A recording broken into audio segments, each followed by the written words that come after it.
فلما دخلوا على يوسف آوى إليه أبويه وقال ادخلوا مصر إن شاء الله آمنين ورفع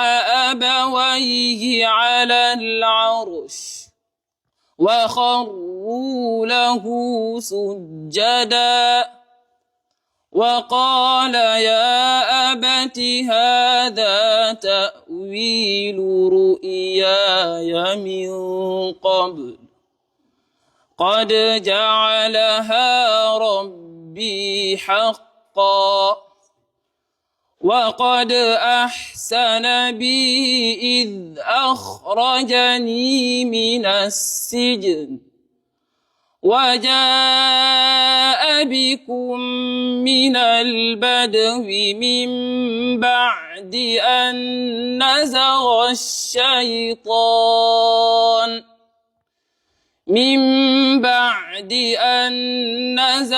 الشيطان بيني وبين إخوتي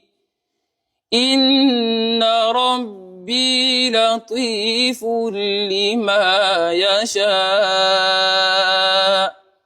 إنه هو العليم الحكيم.